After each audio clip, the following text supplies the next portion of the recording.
திருநீரில் மறந்திருக்கு தெரியுமா?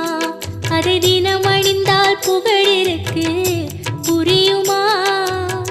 கந்தன் திருநீரில் மறந்திருக்கு தெரியுமா? அதை தினம் அணிந்தால் புகழிருக்கு புரியுமா? கந்தன் திருநீரில் மறந்திருக்கு தெரியுமா? நெற்றிக் கண்ணில் பிறந்தவனே தெரியுமா? அவனை சுற்றி வந்தால் பலரே